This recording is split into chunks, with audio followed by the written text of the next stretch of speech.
Olá, boa tarde, bem-vindos à nossa meditação. Hoje é dia 11 de maio. Eu gostaria de meditar com vocês no resumo da nossa mensagem do 11 de maio, aqui na Igreja Batista da Costa Basca, no sudoeste da França, no País Basco francês, no departamento dos Pirineus Atlânticos, na região da Nova Aquitânia, e aqui a 20 minutos da fronteira com o País Basco espanhol, ou com a Espanha. Bem-vindos a nossa meditação. E eu gostaria de ler com vocês em João capítulo 9, verso 41. Jesus então respondeu: se vocês fossem cegos, vocês não teriam pecado. Mas agora, porque vocês dizem, nós vemos, então o vosso pecado subsiste. João capítulo 9, verso 41. Se você já leu o Evangelho de João, você vai perceber que no Evangelho de João, 7 vezes, João vai utilizar a expressão eu sou. Je suis. I am. E Jesus aqui no capítulo 9 de João, ele vai dizer eu sou a luz do mundo, bem no início do texto. Esses eu sous começam no capítulo 6, quando Jesus diz eu sou o pão da vida, e termina no capítulo 15, quando Jesus diz eu sou a videira. E vocês são os ramos da videira. 7 eu sous. Por que João vai descrever os momentos em que Jesus diz eu sou? Ele está fazendo isso porque ele tem uma tese. E a tese de João se encontra em João capítulo 20, 30 e 31, quando ele diz que Jesus fez muitos sinais, traduzido às vezes em algumas versões de português como milagre. João não utiliza a mesma palavra em grego que utiliza Mateus, Lucas e Marcos para falar de milagre. Ele vai utilizar uma palavra, shemeion, que quer dizer sinais. Jesus fez muitos sinais. E ele fez estes sinais para que você possa crer, para que nós possamos crer que ele é o Messias, o Filho de Deus. E crendo no nome dele, nós possamos ter a vida eterna. Estou parafraseando João 20, 30 e 31. Então, aqui no capítulo 9, nós vamos encontrar uma parte desta tese do João. Porque neste texto, quando Jesus vai curar, vai dar a vista a um cego, Jesus vai dizer, eu sou a luz do mundo. Você sabe que sem luz você não pode ver. Então, ninguém vê sem luz na escuridão. Então, Jesus está dizendo que ele é a luz do mundo porque ele vai curar este homem. Vários personagens aqui. Nós encontramos Jesus, encontramos os discípulos de Jesus, os amigos do cego, os vizinhos, os pais do cego e os fariseus. Nós não vamos meditar em todos esses personagens, mas apenas em Jesus, nos fariseus e neste homem que é cego. Uma coisa interessante num texto que fala de cegueira é que o texto começa assim: Jesus viu passando um homem cego de nascimento. Olha que interessante. Jesus viu. Quantas vezes a gente vê um cego, né? Uma pessoa que está ali sentada pedindo pão, pedindo comida, pedindo euro, né, de preferência, melhor do que real neste momento, pedindo dólar, pedindo algum dinheiro. Ninguém quer ver, a gente passa correndo. Você vai, não sei se você já esteve em Paris ou em Londres, você vê muita gente mendigando nas ruas, né, nas entradas de metrôs e tudo mais, e a gente está tão apressado, a gente não vê. Né? Eu imagino que no Brasil também tenha pessoas pedintes, né, como se diz em Portugal, mas Jesus passa e vê. Não só passa e vê, como ele vai fazer alguma coisa por este homem. E aqui a gente vai encontrar no verso 2 uma pergunta muito interessante, que é uma pergunta que você vai fazer também. Eu imagino que você tenha feito aí, mesmo hoje. Por exemplo, por que há tanta guerra neste mundo? Por que tanta gente sofre? Por que tanta gente é doente? Por que tem tanto terremoto neste planeta? Por que isso? Por que aquilo? Por que tem tanto sofrimento neste mundo? E a pergunta dos discípulos, Jesus, dos alunos de Jesus, né? Porque um discípulo é um aluno, eles vão dizer, Rabi, quem pecou, este homem ou os seus pais, para que esse homem nascesse cego? Naquele mundo, né? Naquela dimensão, as pessoas atribuíam mal ao pecado, né? Você está doente é porque você pecou. E eu sei que em certos meios cristãos, ainda hoje, as pessoas atribuem um problema de saúde a um pecado.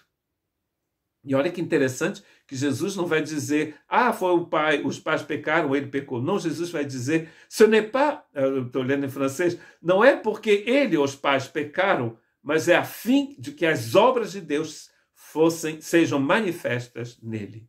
É por isso que esse homem nasceu cego. Olha que coisa impressionante. Às vezes a explicação não é aquela que você pensa, você conhece, o que você ouviu. É uma outra explicação. E às vezes você nem vai ter explicação. Você precisa crer que Deus é soberano. E muitas das vezes o que acontece nesse mundo não é a culpa de Deus. Deus não tem culpa de nada. Nós vivemos num país poluído, nós vivemos num país que sofreu uma queda espiritual terrível, e às vezes as doenças são resultados. Não é porque você bebe Coca-Cola ou não come mal, às vezes você tem uma doença, não é por causa disso. Tem uma doença porque você vive num país, num mundo onde há doença, onde há problemas, onde há morte. Jesus não dá a explicação que os discípulos querem. Seria muito mais simples dizer: esse homem está cego porque ele pecou. Esse homem é cego porque os pais pecaram, os avós pecaram, o povo, a família desse cego pecou. Não, é para que a glória de Deus seja manifesta. Vamos ver então como se comportavam esses homens, porque Jesus vai curar o cego. Ora, o problema é que Jesus decidiu de curar aquele homem num dia de sábado, num dia do repouso.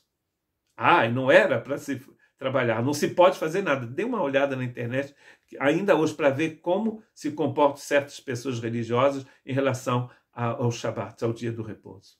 Não poderia ser feita obra nenhuma. Jesus vai curar várias vezes no dia do sábado, você pode ver isso nos evangelhos. Olha como são essas pessoas que são religiosas. Eles vão então ter um diálogo com o cego, porque Jesus curou no dia de sábado e eles não conseguiram curar ninguém. Então eles não vão acreditar que aquele homem é cego. Então eles vão perguntar para os vizinhos, para as pessoas, para os pais também. E os pais estão com medo de perder o ticket deles para entrar na sinagoga. Porque eles não vão dizer, ele sabe que o filho era cego. Mas ao invés de dizer isso, eles vão dizer que vocês perguntem ao nosso filho, ele é maior, ele pode responder por ele mesmo. Eles tinham medo, nos diz João, de perderem o lugar deles na sinagoga. Era extremamente importante de guardar o seu lugar na sinagoga. Muitas das vezes você pensa que é mais importante guardar o seu lugar na sua sinagoga do que seguir a Cristo. É mais importante seguir a Cristo, mesmo que te custe o seu lugar na sua igreja, na sua sinagoga, na sua religião. Saia da religião e entre em Cristo. Este homem é um grande pecador, vai dizer os fariseus. Por quê? Porque Jesus curou no dia do sábado. Nós não sabemos de onde ele vem. Olha, esse é o problema dos fariseus. Eles não sabem realmente quem é Jesus. Quando eles descobrem quem é Jesus, eles vão se converter ao Cristo. É o que Paulo vai fazer, porque Paulo era um fariseu. José de Arimateia era um fariseu. Essas pessoas, muitos fariseus, nos diz Lucas no livro de Atos, muitos fariseus creram em Cristo Jesus a um certo momento do início da história da igreja. E eles vão fazer uma pergunta para Jesus no final de João 9, que demonstra muito bem a situação espiritual deles. Será que somos cegos? Será que somos verdadeiramente cegos? E Jesus vai dizer: vocês estão cegos, são cegos. Por quê? Porque eles não conseguiam ver a luz da glória de Deus. Jesus, como ele se comporta? Ele vai se comportar como sempre, como filho de Deus. Ele vai dizer: é necessário que eu faça as obras de Deus enquanto é dia. Porque eu faço as obras daquele que me enviou. É necessário. Jesus não segue a agenda de homens. Jesus não segue a agenda de sua igreja, ou de seu sistema, ou de sua missão. Jesus tem uma agenda e ele segue a agenda dele mesmo. Ele é soberano. Ele decidiu que vai curar este homem e ele vai curar este homem. Jesus, volte amanhã. Hoje é sábado. A loja está fechada, a igreja está fechada. Não é dia de fazer milagre. Jesus vai dizer: eu faço hoje, porque eu tenho que fazer hoje. E quem decide é ele mesmo. Não são os homens que decidem. E ele vai dizer no início de João 9: eu sou a luz do mundo. Sem Jesus não há luz. Sem Jesus não há vida, porque se não há luz, não há vida. Jesus é o Filho de Deus. Jesus vai dizer ao cego: você viu? O Filho de Deus é aquele que fala com você. Está te falando agora. E é nesse momento que o cego vai dizer: uau, ele se converte, né? Mas vamos ver isso mais tarde. Eu vim ao mundo para julgar, para que aqueles que vejam parem de ver. Desculpa, Oui, para que aqueles que não veem, vejam, e aqueles que pensam ver, se tornem cegos. Olha que interessante. É um certo julgamento que ele vem, ele está dizendo que é um julgamento que ele vem trazer. Quando você pensa que você vê sem Deus, você é cego. Quando você diz, Deus, eu sou cego, Deus te cura e você vai ver. Vai ver Deus, o Pai, o Filho, o Espírito Santo. Vai ver a verdade sobre a igreja de Cristo Jesus. Vai ver a luz que brilha no seu irmão, na sua irmã. Sem a luz de Cristo, sem que Cristo cure a nossa cegueira, nós não temos como ver. Agora vamos ver como a evolução da vida desse cego. Vamos ver como ele vai passar de um simples homem que foi curado a um discípulo de Cristo Jesus. As pessoas vão perguntar ao cego, quem foi essa pessoa que te curou? E ele vai dizer, foi um homem chamado Jesus. Ora, na época de Jesus, muitas outras pessoas eram chamadas de Jesus. E não sei se você já esteve na Espanha, mas na Espanha tem muita gente que se chama Jesus. Há muitos anos atrás, há uns 12 anos atrás, eu estava numa conferência para pastores e missionários pan-americanos, né, de todas as Américas e também do Portugal e da Espanha. E um irmão, um pastor brasileiro que estava pregando, disse, isso é bem brasileiro, né, que na França não se faz muito disso, sai do seu lugar e ore com seu irmão. Então, olhe para a sua esquerda, olhe para a sua direita e ore com seu irmão. E quando eu olho para a direita, quem estava ao meu lado? Jesus. Eu disse, uau, vou orar a Jesus com Jesus. Porque o pastor, que é pastor no País Basco francês, em Bilbao, na época ele se chamava Jesus. Então eu orei com Jesus. Olha que lindo, né? Você vai a uma conferência e ora com Jesus. Ora a Jesus com Jesus. Então muitas pessoas se chamavam Yeshua. E o cego ouviu dizer que o homem que o curou se chamava Yeshua. Ele disse, foi um homem que se chama Jesus. Mais tarde ele vai dizer, este homem é um profeta. Olha que interessante, está progredindo, mas não é ainda suficiente. Ele precisa saber que Jesus é muito mais que um profeta.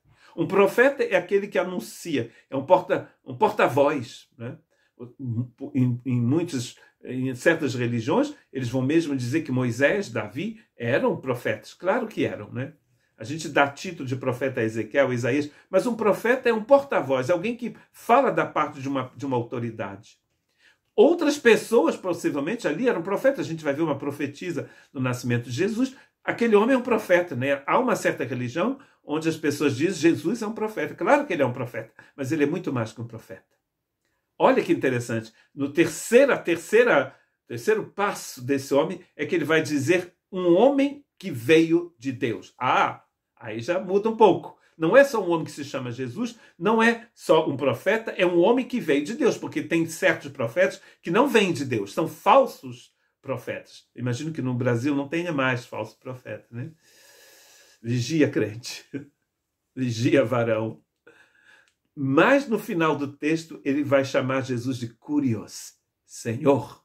Olha, um homem chamado Jesus, um profeta, um homem que veio de Deus, Senhor. E no dia da sua conversão, este homem vai reconhecer que Jesus é Deus. Jesus vai dizer, você crê no Filho de Deus? Ou no Filho do Homem? E o cego vai perguntar, quem é esta pessoa para que eu possa crer nele? E Jesus diz, hello, eis-me aqui, sou eu. O que o homem vai dizer? Ele se prostra, ele se coloca de joelho possivelmente e vai o adorar. Eu dei uma olhada no grego no verbo adorar, e é bem adorar uma divindade, se prosternar diante de uma divindade. Se fala prosternar, se prostrar diante de uma prosterner, em francês, diante de uma divindade para adorá-lo. Olha que interessante. Será que para você, Jesus é apenas o homem que se chama Jesus? Apenas um profeta? Ou ele é Senhor e Filho de Deus? Porque isso muda completamente a sua forma de ver você mesmo, de ver o outro, de ver Deus, de ver a igreja de Cristo Jesus, entender o que é realmente o reino de Deus. A única forma de você andar na justiça de Deus é de você ter um encontro com Cristo, o Messias, o Filho de Deus, aquele que era, que é e que há de vir, o Senhor Todo-Poderoso, Soberano, Alfa e Ômega, começo e fim, Cordeiro de Deus que tira o pecado do mundo, aquele que vive e que reina pelos séculos dos séculos. Que Deus te abençoe.